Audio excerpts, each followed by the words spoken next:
Hello, welcome to MEMO Conversation. I'm Osman Butt. It is the 31st of January 2024, and with the war in Gaza about to enter its fourth month, which has so far left over 26,000 Palestinians and up to 222 Israeli soldiers dead, over 130 Israeli hostages are still being held in Gaza, and up to 1.8 million Gazans have been displaced or driven from their homes. We hear of ceasefire talks going on in Paris, but it's not entirely clear how they are going. Meanwhile, fighting is obviously continuing. These developments force us to ask, where are we heading? Helping us to make sense of all of this, is Daniel Levy.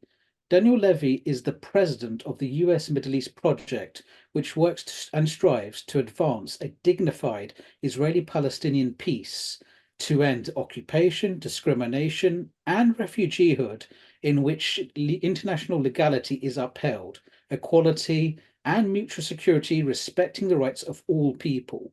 From 2012 to 2016, Levy was director for the Middle East and North Africa at the European Council on Foreign Relations. Prior to that, he was a senior fellow at the director of the New America Foundation Middle East Task Force in Washington, D.C.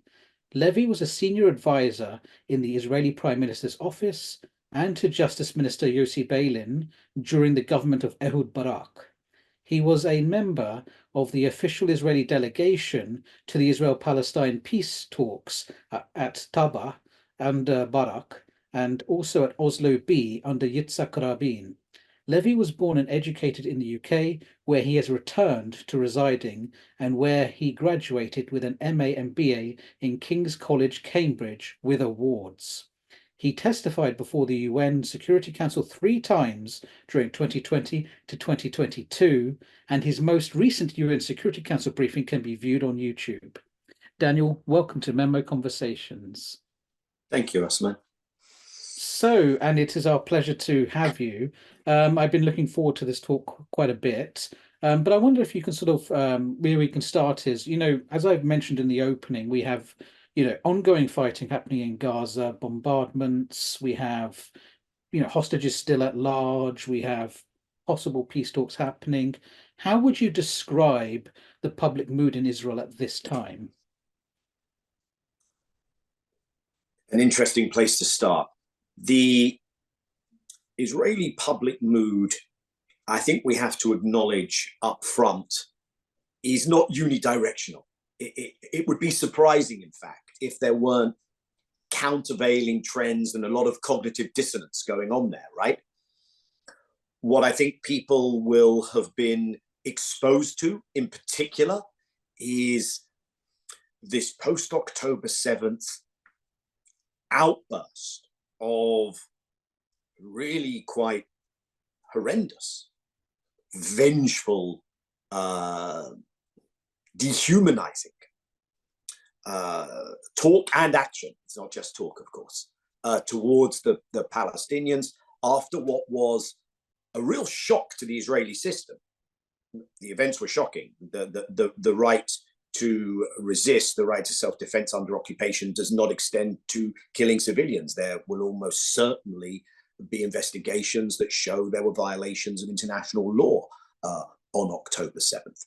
But the Israeli reaction, the mobilization around not just a military response, but a response which has been so devastating to the Palestinian population, so indiscriminate in its targeting and its impact on ordinary people, whether it's the killings that you mentioned, 10,000 plus children, 3 times. I mean, I remember early on, you might too, Osman, when Save the Children put out that factoid and that graphic that we were in the 3,000 plus children killed at that stage. And it was, this is now more than the average number of children killed any year in the last several years across conflicts around the world.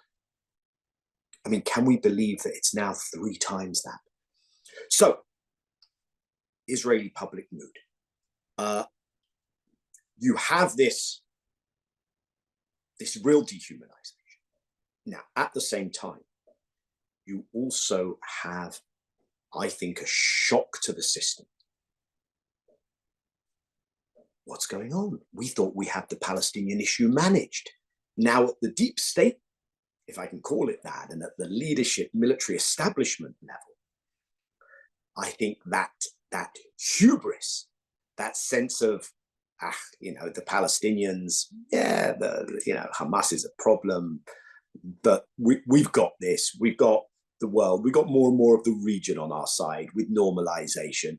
This is really going quite swimmingly. We've managed to incorporate the open ethnic cleansers, eradicationists, the guys who don't kind of shuffle in their seats and then counter accuse when they're told it's apartheid, the guys who say out and proud, yes, racism, Ben-Gvir and Smotrich, those have been incorporated into the Israeli government with almost no impact on Israel's international standing. Let's go back pre-October 7th. Under this Israeli government, the United Kingdom government puts out a roadmap for UK-Israel bilateral relations through to 2030, in which the Palestinian issue is totally marginalized. Let's just make this bilateral relationship even more fabulous. The United States, just immediately in the lead up, is not only working to further advance normalization, but it gives Israel something that Israeli governments have worked on for decades, which is the entry into the visa waiver program. It may sound really technical to people, but it's a huge gift to the Israelis. This is under this government. So Israel is deep in this, maybe we should call it Palestinian denialism phase. This sense we can get away with anything, that question can be parked, it's yesterday's story, and boom.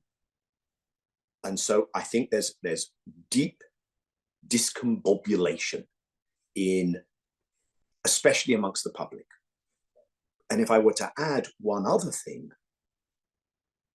I think the Israelis are, in different ways, trying to adapt to how they process this.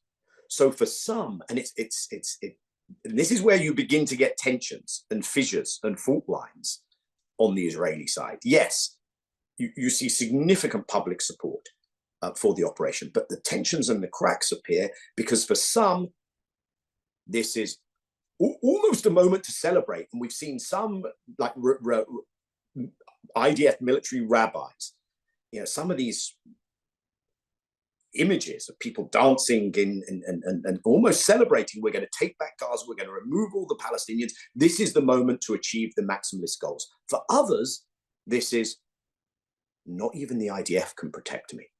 What is going on here now? The ability to take that thought to a place which says, oh, I'm never going to have security if we're oppressing these people, am I? I think it's somewhere in the back of people's minds, not necessarily at the forefront, not at the forefront. But there's this sense of a slow recognition of an unraveling, a decomposition in a system which people thought was sustainable and which isn't. And maybe we'll touch on this in a moment. What I've described there is the dynamics amongst the Israeli Jewish population, because of course there's a whole nother reality for the 20% of Israelis who are Palestinian citizens of Israel, often forgotten. And I think for many of them, this has been a moment where even those who they saw as their allies on the Israeli Jewish side have suddenly gone, woo, off the deep end. And this is a community that feels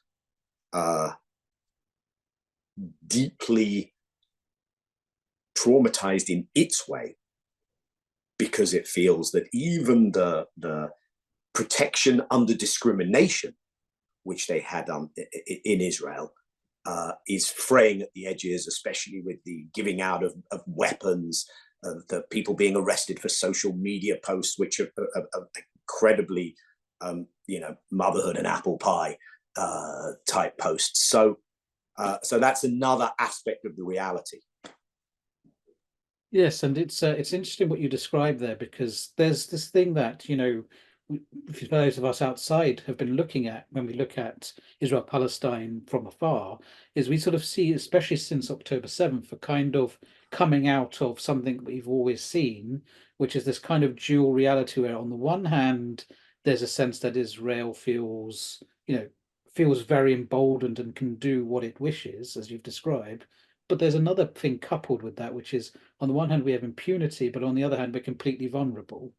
And these two sort of things seem to coexist together, and they sort of come out. And I think since October 7th, that's come out very sharply, much more widely. But for those of us who have been following this for a long time, this is two elements we've always seen. It's just more pronounced now. So could you perhaps tell us a little bit about this dynamic? Yes, I mean, you see that these things coexist. There's a phrase in Yiddish, actually. People may know the biblical story of Samson. Holds up the pillars, strong man, and it's that Shimshon de Nebertika is the phrase. Samson, the weak, feeble, like someone one would take pity on. And I think sometimes Israel at one and the same time is we're super powerful, nuclear armed state, most powerful military in the region, high-tech economy, remarkable weapon sales, surveillance technology leader, bought Israel a lot of friends around the world, a lot of enemies as well in civil society, but amongst regimes and leaderships. And yet at the same time, we're always on the precipice of another Holocaust. And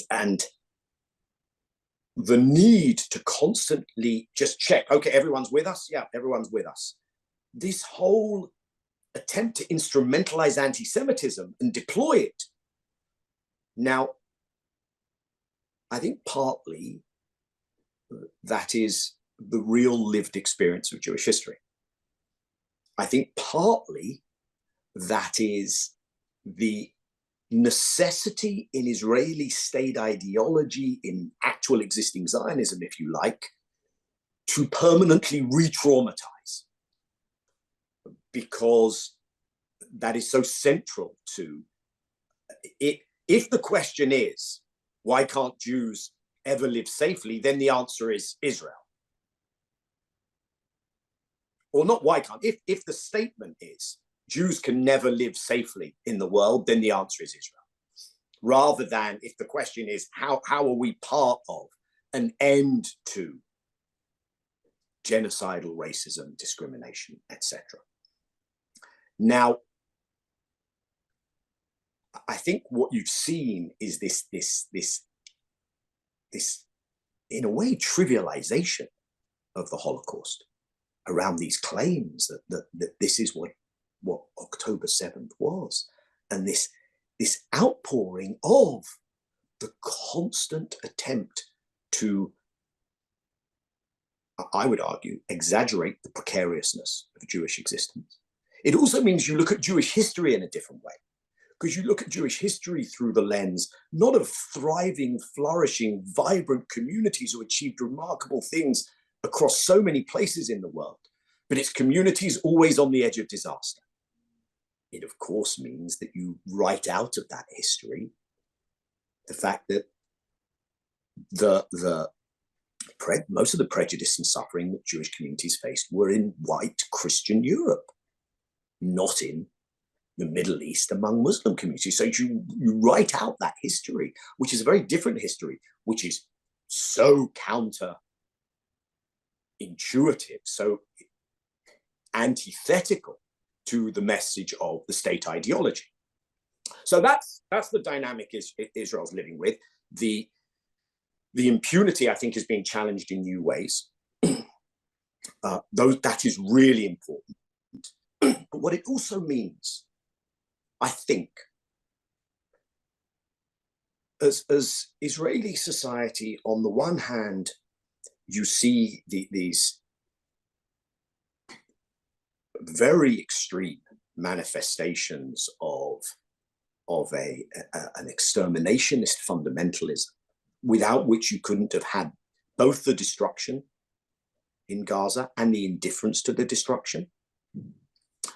And alongside that, some people saying, okay, that isn't something I can align with. And also some people inside, at least, conscious of the fact that this is unlikely to end well. I think there's a real question. What do you do with that? And I just want to put out the following thought, which is Israeli Jewish society will also need to be offered a landing place that is different to a state ideology which cannot offer equality to Palestinians. Israeli Jewish society will have to be offered a place where it has a future in that region. Now, I'm not suggesting that in the midst of the horrors that are happening in Gaza, this is the time for a great Palestinian initiative to say, you know, here's how you're not only going to be tolerated here, but you're part and parcel of the future here. Because this, if we are thinking about the lens of settler colonialism, and if this is not Algeria, where the settler colonialists are forcibly kicked out, if we recognize that there's a permanence to this Israeli Jewish presence, and we want to avoid the lurch even more to the extreme, because there's Rwanda-style genocidal talk going on the Israeli side, then we have to eventually carve out this future space. And I think the ANC did that really smartly in South Africa, where you are part of the future nation we envisage. And actually, this is how you will achieve your real security, because you will never be secure. And deep down, you will know you will never be secure in a reality where you keep us oppressed, where Palestinians are not going to see dignity, rights, and equality. And yeah, that's a lot to wrap one's head around. It is. But it's also a vision a lot of people have been talking about for some time, that we need to have a vision of society which is not based on any kind of communal supremacism. It has to be equality, and everyone should have a place. Of course, you know, these voices sort of get pushed out of, even, let's say, here in the West, in mainstream media, you get pushed out because, you know, you're questioning Israel's right to exist, and that kind of thing. But I do sort of, as we were talking, I do wonder about how aware the Israeli public are of the scale of destruction in Gaza and what's happening. Because from what I can see, you've got, I mean, if you're like an 18-year-old kid with TikTok, you're seeing Israeli soldiers post all of this stuff where they're standing in front of bombed out buildings, going through women's underwear or whatever it is they do. So you have some awareness of what's actually happening. But if you're an older person and you're watching the news, my impression is, and this is also what I've seen reported, you're not really being shown images from Gaza of this, just the level of destruction. And I sort of wonder, because sometimes you will see or hear reported, some of the Israeli public or a size will think the Israeli government isn't going far enough or hard enough. There's all these competing tensions. So I suppose my question there is obviously, how aware do you think they are of what's happening in Gaza? And of course, you see these images of people going out and physically trying to block the humanitarian assistance going in. I'm not a media expert, but you know, it would seem, and I'm certainly not the first to point this out, that to the extent to which the opening, the liberating, the democratization of media that social media brought, the algorithm has also happily channeled people further down their own rabbit holes. And so I think what you get is, in the Israeli mainstream media, first of all, let's just acknowledge there is a very active military censor. So that is more looking at what images come out, what numbers come out. You know, the Israeli military casualties are at a number that I think Israeli society is dealing with. But I think what that also obscures, for instance, is there are a lot of horrendous injuries, life-changing injuries, because one of the things that people need to factor in is this isn't the British or American military in Iraq and Afghanistan with field hospitals.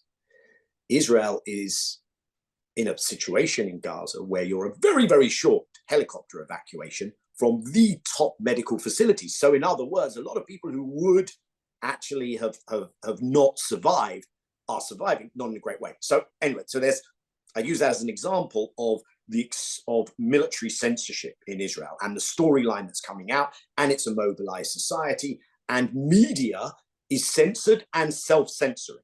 In other words, stories that humanize ordinary Gazans, the things that most of us are seeing, they are not seeing, and those who are on social media are going down the rabbit hole more than anything else. So I think that I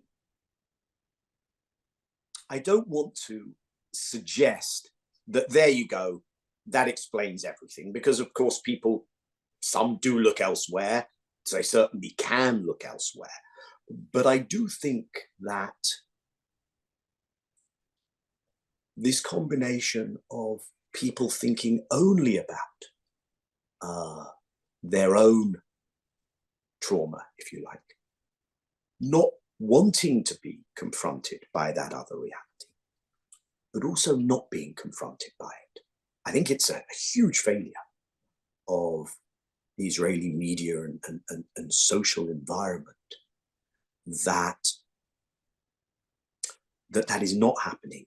And I say that for the following reason, because I think if you are not sufficiently aware of what is going on the other side, you're not in a position to do correct decision-making or correct analysis of what's happening and what can go on. Now, I would add here that it's not an unusual situation in an asymmetric struggle, in an occupier-occupied, kind of colonial setup where the colonized, the occupied, the oppressed need, in their asymmetric situation, to know the society, the mentality, the reality of that more powerful occupying party more, and almost as the apartheid occupying party, you need not to know, because heaven forbid you should begin to humanize what has become othered.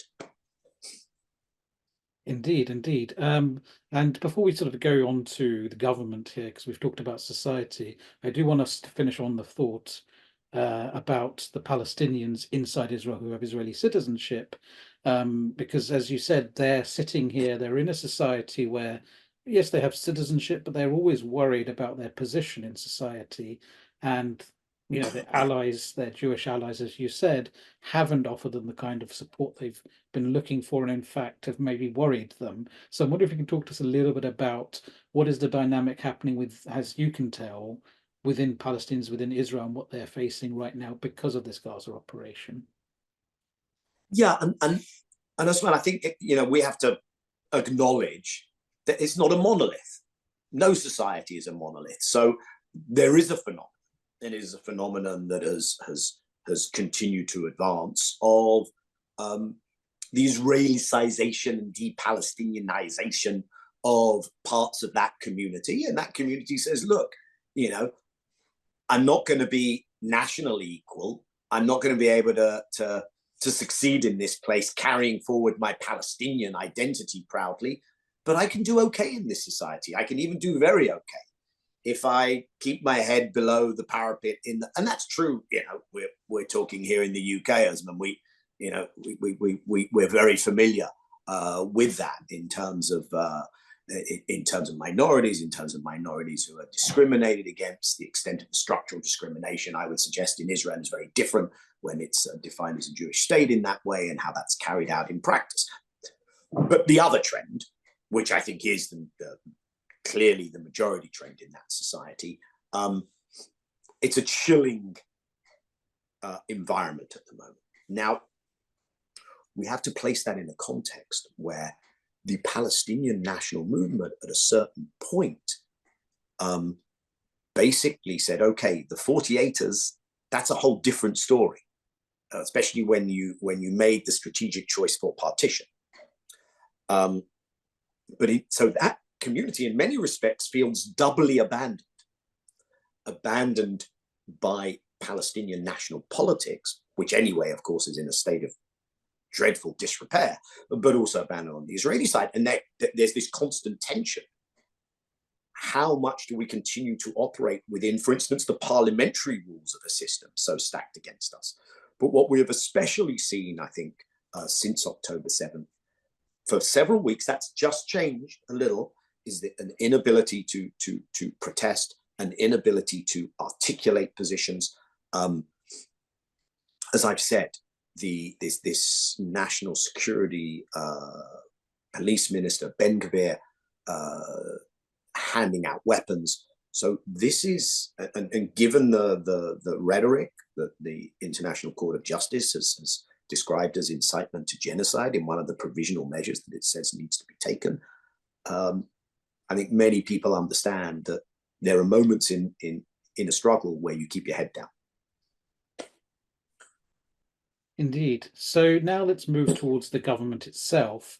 So at this time, we're sort of, entering the 4th month. I don't know if there will be a ceasefire in the near future or not, but we are entering the 4th month of the beginning of the war on Gaza.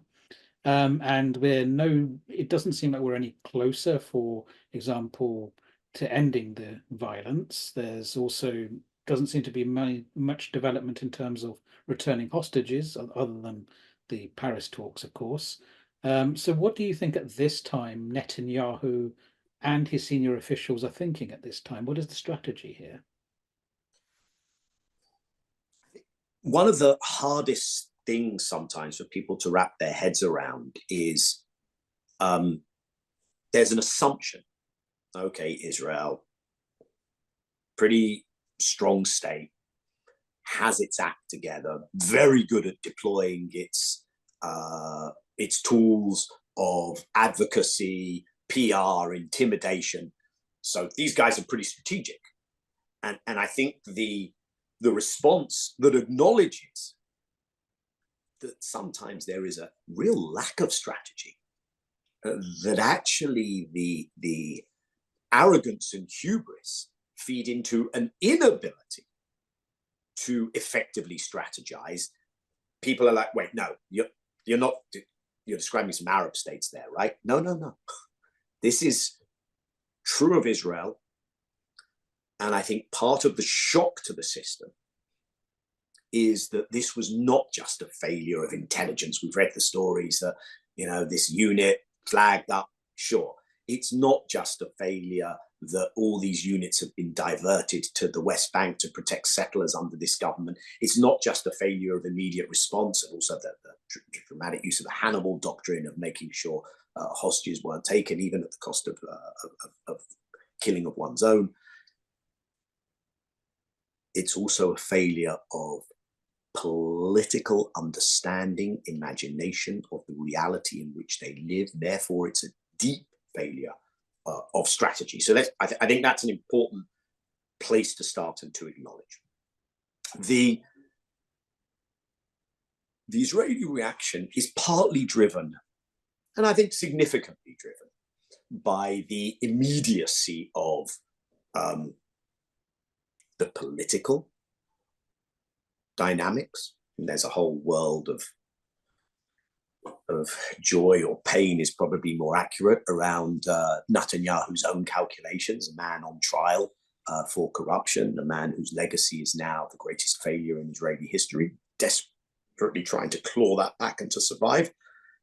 There's a dynamic around the military, who have had the myth of invincibility shattered with very significant consequences going forward. So some of the dynamics are around that, a public baying for blood very often. But then you take a step back and you say, history, of course, didn't begin on October 7th, certainly not for Palestinians living without rights being under occupation.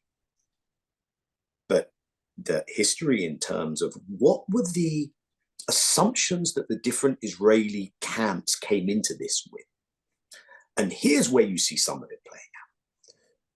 So I would not make light of the extent to which inside the Israeli government, inside also elements of the Israeli military and society, you have a camp and a hope and an intention that this crisis not go to waste in ways that drive out the Palestinian population, in ways that there's something that's interesting about the Israeli hard right.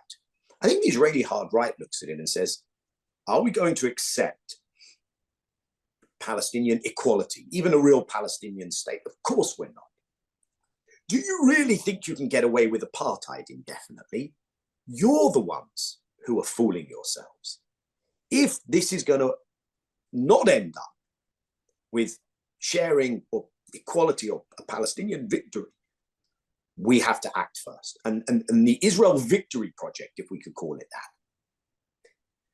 that's the main challenge to the Stay the Course. The Stay the Course project is Bantustan management has worked for us. The Palestinian Authority is about to enter its 4th decade of existence. It manages security. We don't like it, but it does what's written on the tin. It's the Bantustan. And they're saying, no, that's not going to work. We need to get rid of these people. They need to be physically removed from the expanse of Greater Israel. And so I think that fault line is also in play. I don't think the government has relinquished what we know were options it was seriously promoting and considering early on, vis-a-vis forcing the expulsion, again, after the Nakba, and we know why that Palestinian population in Gaza is refugees and descendants of refugees and live in refugee camps, to push a second mass displacement. So that is an important fault line on the Israeli side, and it feeds into the day-to-day decision-making. And then the other thing that one has to think about as one looks at high-level decision-making is how they are trying to respond to a frustration that I don't think this is going as they planned. Killing 26,000 plus civilian, 26,000 plus, the majority of those numbers, I think, are civilian. I think whatever militant, armed resistance deaths are happening are mostly not in that figure. Having killed that many, killing 10,000 children, without having done this maximalist, unachievable thing of destroying Hamas, it broadcasts weakness, not strength. And I think, yeah, I'm not saying this is that Hamas's fighting force hasn't been degraded at all. It has, but this has not been the Israeli military delivering on expectations. And that's before we even go into the regional situation. Hezbollah are a totally different proposition to Hamas, of course. So before we finish on this point, because another consideration, of course, and this is something the Israeli public do want, is the hostages returned. But there's this thing where, of course, they will say the hostages are a red line, we want them back. But a lot of Israel's actions in Gaza haven't really, yielded hostages being returned. And there's a part of me that wonders whether, they have to say publicly, we want the hostages back, but privately it's not their top goal. And there's also a part of me that wonders, because as you've mentioned, you've got sort of the hard right inside Netanyahu's government, particularly the religious hard right, some of whom I suspect are not very, sympathetic towards some of the people who were taken, because especially those at the Nova Festival, because, they represent in many ways the opposition. I wonder how that sort of plays out as part of the politics. It's a really interesting and relevant point that you raise, Osman. First of all, it's a real fault line I think, in Israeli society, and even in the war cabinet a little bit. It would be hard to look at Israel's positioning, behavior, and conclude that for the highest level of decision makers in the government, the hostages are a priority. Okay. The greatest point of weakness for Netanyahu is the transparency of that, especially with the families. They have mobilized. I don't think you would have seen the initial pause and release over that 8-9 day period without the mobilization of families and the pressure they brought to bear. I don't think you'll see it again if that doesn't happen, which is why it's important for Netanyahu to at least be seen to be attempting in a more serious negotiation. And I think, you know, if there's another pause on Netanyahu's terms, I think he's okay with that, of course. And if there's not, and he can blame Hamas or the Qatari mediator who he's trying to undermine consistently, then that's okay as well. That's not okay for a significant section of Israeli society. And what you're seeing, and that's what you suggested, is this basically breaks down along the same lines as the polarization in Israeli society prior to October 7th broke down, when one was, of course, several months into weekly protests against the so-called anti-democratic judicial overhaul. Only tangentially did the biggest failure challenge to Israeli democracy come up, which is, of course, treatment of Palestinians and occupation. It was getting a little more traction, perhaps. But anyway, that polarization is still there in Israeli society. I think Netanyahu knows if and when this ends, the demonstrations will return in a vengeance. And as you said, and it's a fascinating thing and a quite tragic thing for the families who, let's be clear, they are going through hell. And I've spoken to a number of the families, and I think for many of them, it took time to realize that going to the UK or elsewhere was not what was going to shift the dynamics. It was challenging their own government. Not all of them have reached that conclusion. I think many of them have. These come from a cohort of Israeli society where the Venn diagram, shaded area, overlap between the governing coalition and these people is very thin indeed. So government ministers are not going out in their local neighborhoods, are not going to their synagogue on the weekend. They're not, you know, in their social milieu, seeing those families because they come from a very different milieu in Israeli society. So yeah, and also I think it's interesting, as we were saying, that I think Joe Biden, US President Joe Biden, actually met with the hostages' families before Netanyahu did. So there's a little bit of that. But I sort of want to combine two questions to finish on. First of all, those two questions are going to be, how do you think this war overall has impacted Israel's standing in the world? And what do you think will be at the end of all of this, when the war is over? What do you think the dynamic is going to be? What's left for us, for Israel, for Palestinians, and for the region? The easy ones. Yes. So we're going through the night. Israel has, I think, taken a hit in its international equities and standing, from which I'm not sure it can recover, actually. Now, in many respects, it's tragic. In virtually every respect, it's tragic that this had to happen in order for that to be the case. So, first of all, let's just look at this.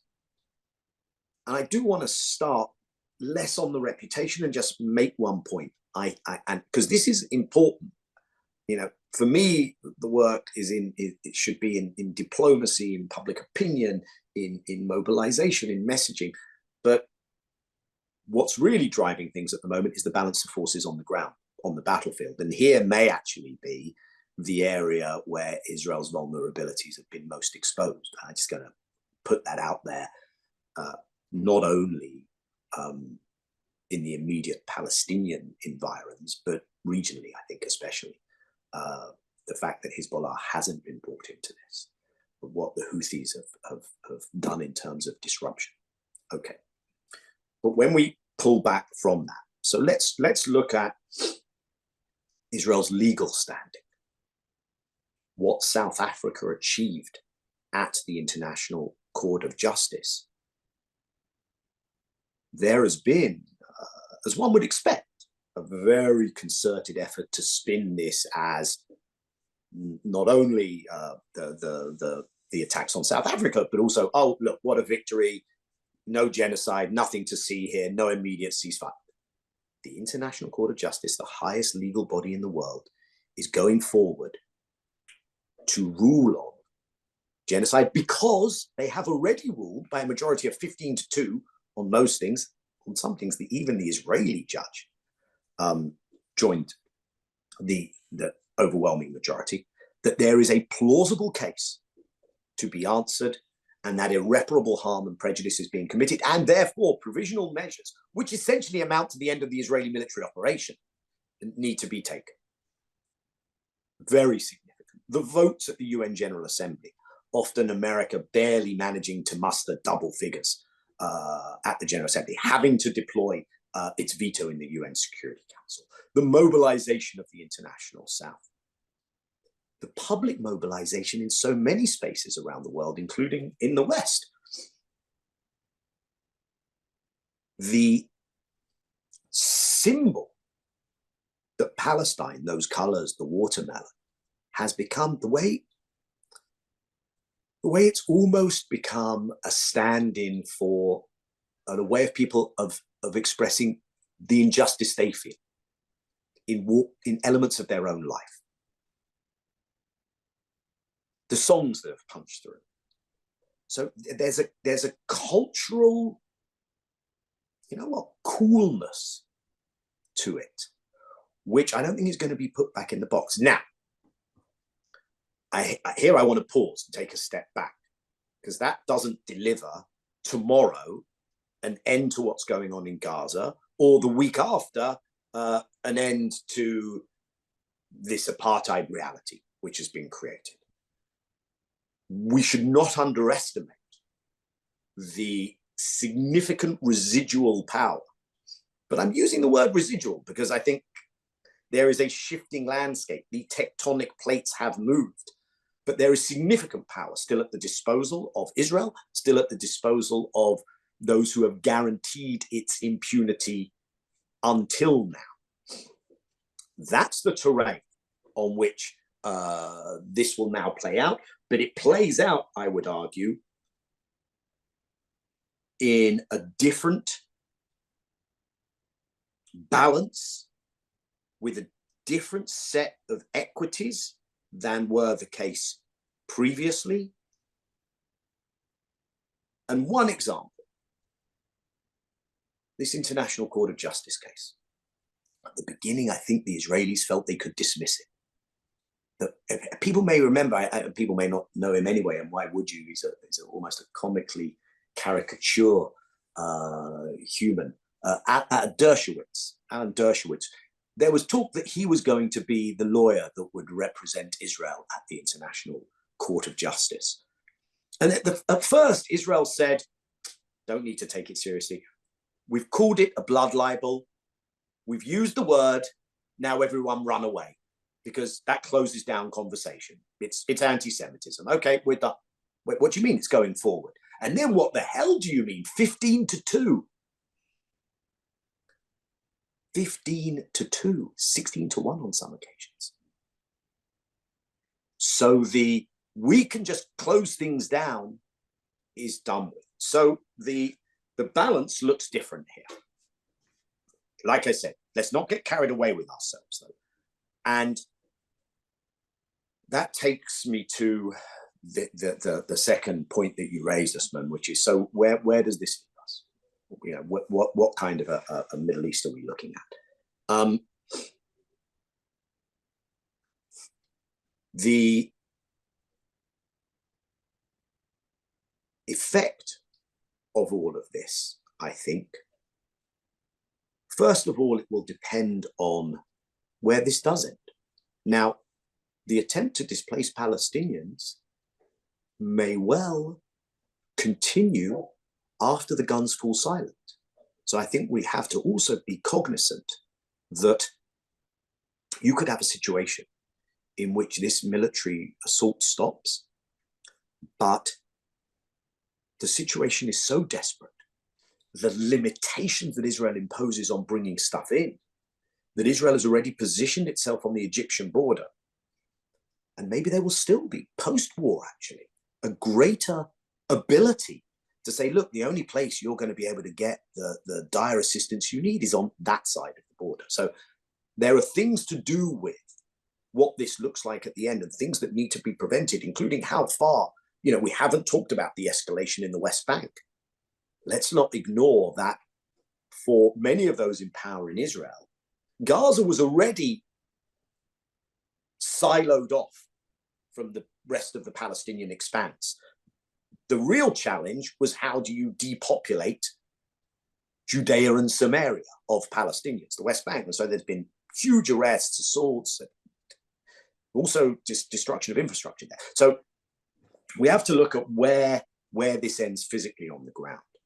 But if we zoom out again to where are the dynamics, I think we are now in a moment that will only become more pertinent, more focused. We're in a moment which is trying to define the political contours of the morning after.